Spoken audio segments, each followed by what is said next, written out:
He's closest. Go ahead, attack. Wait, no. Because he's right next to it. I'm attacking Mr. Asshole. Ooh. Yes! Was that an actual 20? Oh! Yeah. Oh! Go, Kiwi. Go defend your current mummy master.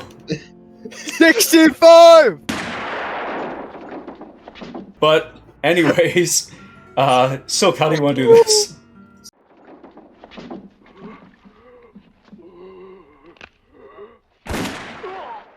Can you run a grand campaign without conflict? No. But does conflict mean everyone is fighting all the time? Also, no. Turns out this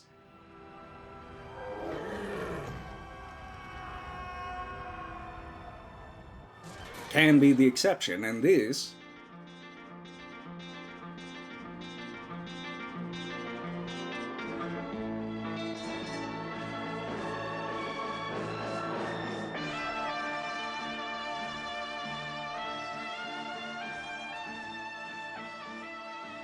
is the rule.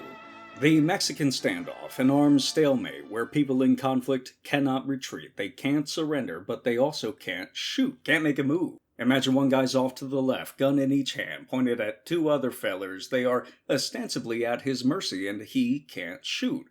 Why not? Because the slightest indication that you are about to start the conflict is how you lose the Mexican Standoff.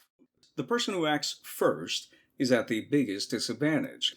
One of the most common questions I get is, Rube, how can I introduce interesting conflict? You've seen the title of the video, you know how this works, right? But I put a little spin on the Mexican Standoff. My secret is I give everyone in this duel almost completely aligned goals. And yeah, that's pretty much it. Yes, it does make sense. I see you shaking your head. I take the Venn diagram of our participants, their wants and needs, and I make it nearly a circle. I leave a tiny slice off at the margins for folks to differ on, and then I hand place these different people, these different factions, NPCs, whatever have you, in a situation where they will be forced at some point to reconcile those differences, most often with violence. We all understand that there's no point to having guilds, armies, and nations in the game if they never fight, because conflict creates adventure, context for it. Why else would we spend so much time creating so much detail for us to obsess over, but we don't want them to fight all the time? That's exhausting. It's too much to manage. At the very least, I alone don't want to be responsible for making my different factions and NPCs fighting literally all the time. So, how do we do it? Again, it's the Mexican Standoff. Give everyone a singular goal, and they can't, if they start fighting each other, they won't be able to accomplish that goal. But once the goal is accomplished, then they can, really focus on their individual differences and how, well, I want this ruby, I want this place for reason Y, and you want it for reason X, and the other guy wants it for reason Z, and now everybody draws their guns. And I have tested this friends to enemies model at my table before. I had 4 factions all trying to open this teleportation gate network.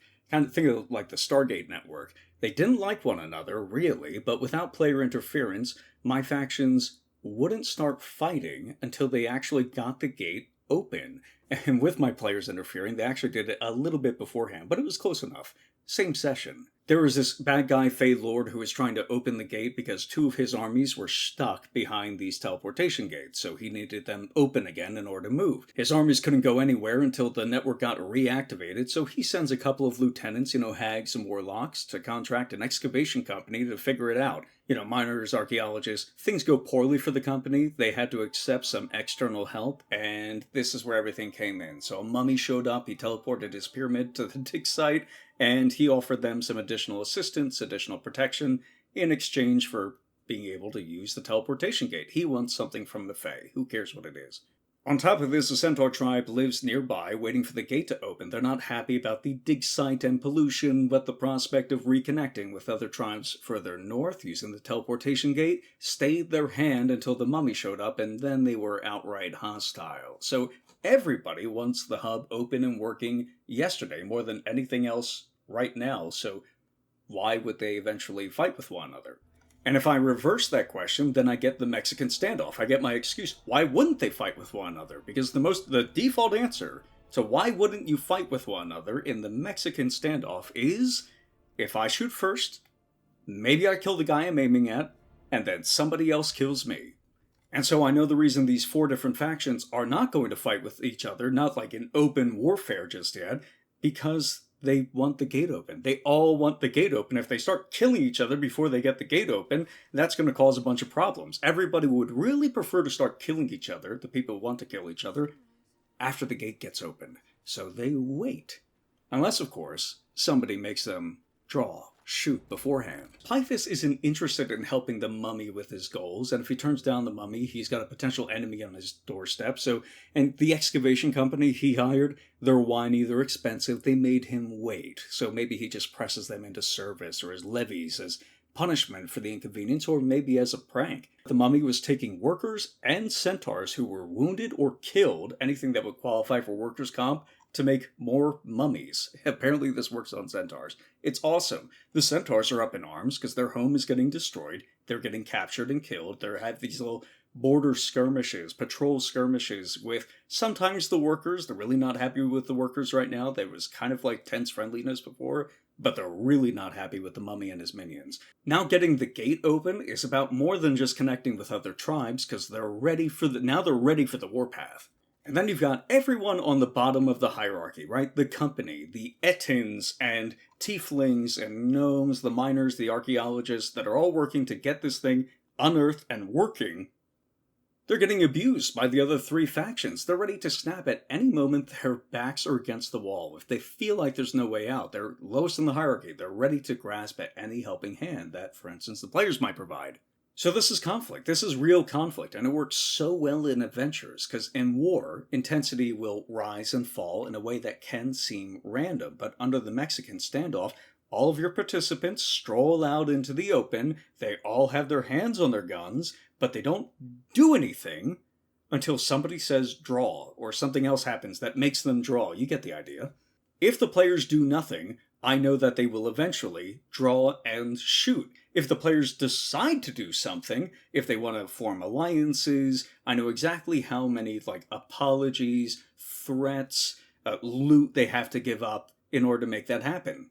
And players just eat this stuff up. They love the Mexican standoff because they know what will happen if they do nothing. And because they know what will happen if they do nothing, they have a point of focus to build off of to maybe cancel the duel, or start it off early, or encourage some of the duel's participants to not shoot at one another, or focus fire at somebody else, or draw attention to themselves to, basically engineer the outcome they desire. It's amazing. It's perfect. And on the DM side of things, I don't have to worry about whether I'm prepping too much or prepping too little. I already have one point of conflict, one singularity in mind, that if the players do nothing, then it will progress over here. And if the players do something else, then I could just compare their actions to the singularity and do my job as a referee. I already know why these factions are in conflict to begin with, because I said from the outset, there's only one reason why they're in conflict,